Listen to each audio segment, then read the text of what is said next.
Hi everybody, Karen Burchill, Creative Katie here. Welcome to my channel. Today we're doing a Rescue 911 on a masterboard that did not go the way I wanted it to. So here's that masterboard. I'll link the video. In the video, I talk about the mistakes I made and the regrets. You can learn from my mistakes.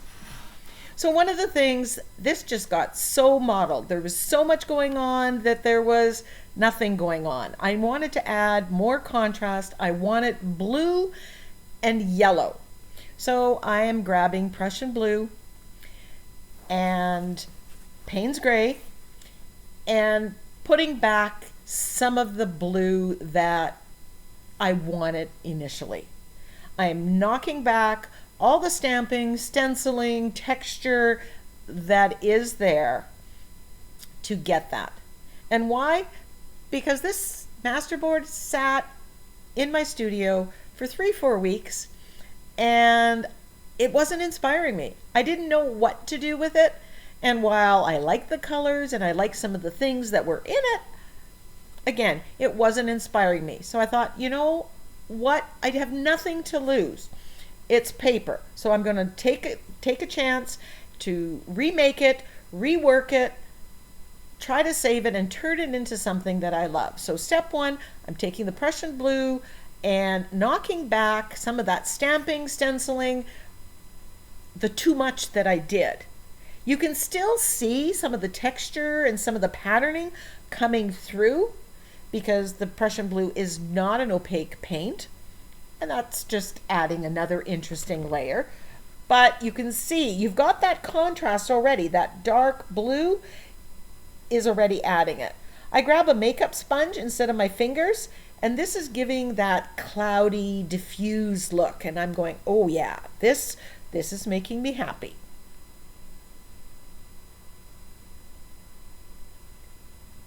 The goal is to use the masterboard, not to store it. And if I don't think I'm going to create with it, I'm better off trying to rework it, even if it doesn't work.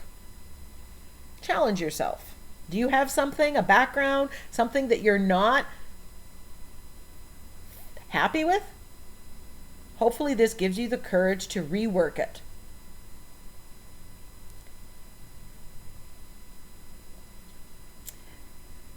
The other thing I didn't like was the introduction of the burnt sienna. That's that orange color. I didn't want that initially, so I'm taking my Naples yellow and I'm knocking back specifically, I'm adding more Naples yellow, but I'm also knocking back some of that burnt sienna. I don't want that to be predominant. I find it distracting to this. I don't want it. And again, I've got that diffused look. Remember my goal here for the masterboard was combining yellow and the dark blue. I'm taking my window templates and looking, and I'm liking what I see.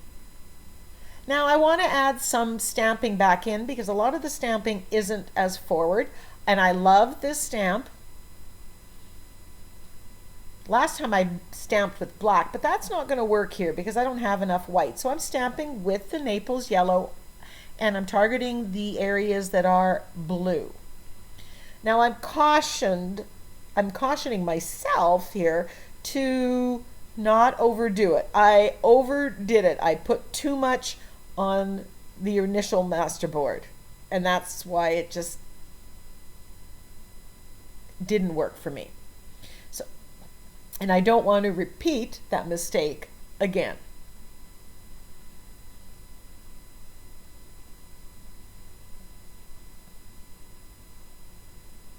So I want some pattern, I want some interest, but I don't want to overdo it.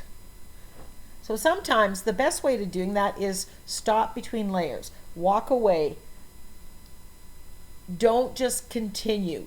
Sometimes putting some time and distance between layers is a good thing. You get a different perspective. Take a picture of it. And realize that not all your plans are going to work, and that's okay. It's all about learning. Sometimes you win, sometimes you learn. I used this stamp on one of the first layers, again with black. I wanted to brighten this up. And as soon as I started with this stamp with the white paint, I fell in love with the Masterboard. It looks very ethereal, night sky, travel themed, ocean. And instantly when I did that, I started being inspired for how I could use this. And that's what you want. And that's when I know when a Masterboard is done. So I absolutely love, love, love this Masterboard. And I had ideas. So this is what it was. And this is what it is. It's lighter, brighter. There's just more complexity to it, although there's less. So I grabbed my window templates. This is the 7x10 one to see if I want to do it on an art journal page. And it allows me to see what would be on the page if I chose. And I grabbed some focal images, this fairy, and I thought, oh, I could put her sitting on the earth, although that earth is a little too small. I'd have to make that bigger. That would look cute on an art journal page. I could take this magazine picture of this girl. I like the expression on her face. Kind of goes with the background, and there's that little bit of burnt sienna there that matches the red on her dress. So I could do that too. I could turn it this way or that way. I have options. I like how the yellow kind of shines behind the images. I have this yoga girl, which seems to go with the ethereal night sky universe. I could have her standing on the globe. No, that doesn't work. Maybe a different part. So this is how I audition different focal images and colors to see, does it work, does it not? This is the 6x6 one for card making. I could use that or an art journal page. I have both that are the 6x6 size. I could just take the butterfly. Look, it looks beautiful right there. I could put it on the globe. That would make a nice page too. So you see how this Masterboard, this reworked one,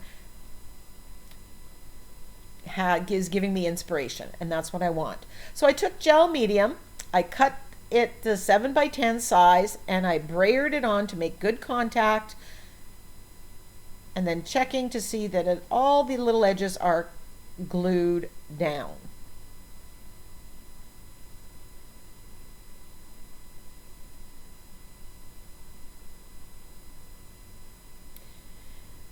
The background is absolutely perfect. I grabbed this sentiment that says, "The universe rewards the brave." It's from my Courage sentiment pack. Courage was my 2023 word of the year. And it just felt that it fit the theme of the Masterboard. So I'm going to glue the girl down and the sentiment with my fluid matte medium.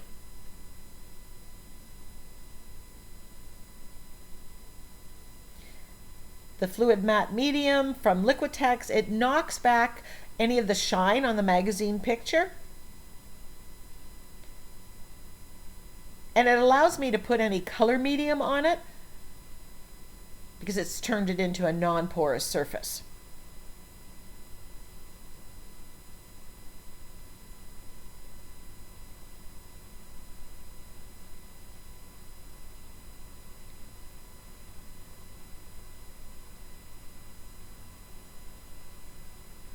After giving it a dry, I want to colorize her clothing. It's not quite as vivid as I would like. So I grabbed my distress crayons. I'm just scribbling it on and rubbing it out with my finger. If it's a little too dry, I'm just adding a little bit of water from a baby wipe off the side and colorizing it just to tweak it. So if you don't like the color, seal it with matte medium or clear gesso and then colorize it. Here I'm using distress crayons. I also like using my Inktense blocks, But you can use acrylic paint as well. You just want to seal the magazine paper first. So I added some of that teal that I put on the top in the night sky just to make sure that tone was there. Then I'm taking the navy distress crayon. Recently, I redid my studio, reorganized it, and I found these distress crayons, which I have not used for years. And I started using them, and I am loving them. They are water activated, but they're not as fragile as watercolors or some of the sprays and powders, distress inks. You really would have to rub them with water to get them to activate. And I'm using it here in one of the final layers. So I'm not worried I'm not going to have to glue on top of it or put any wet medium. Just going to edge the page with black acrylic paint.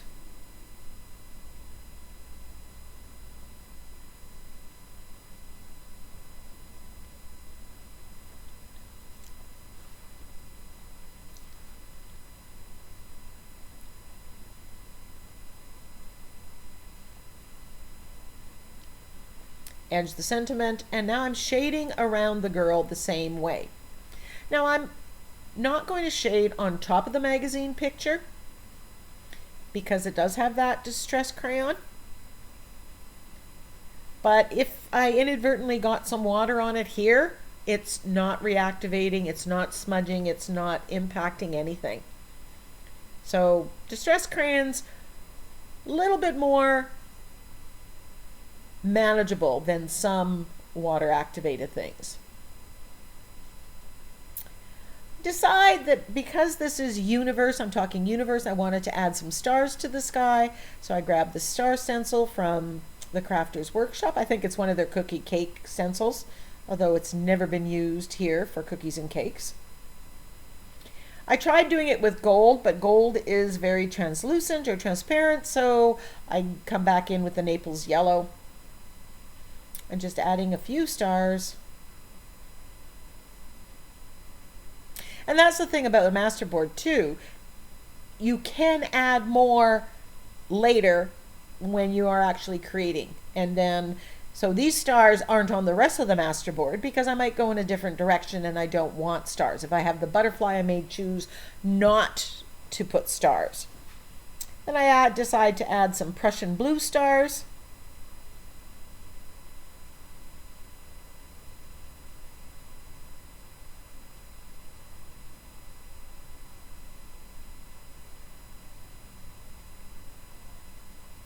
So what do you think? Did I improve the MASTERBOARD? Did you like the second MASTERBOARD, the remade one, better? Like me? So I want you to go to your studio and find a background, find a MASTERBOARD, find a gel print, and rework it. What have you got to lose? You've got everything to gain. You might find you're going to create something that you love. Close-ups of the MASTERBOARD and this finished page come at the end. If you enjoy my channel, like these tutorials, please give me a thumbs up, leave me a comment, subscribe, hit the bell, and select the option to be notified of upcoming videos. Tell YouTube you value my channel and help me grow my channel. I love this. I hope you did too.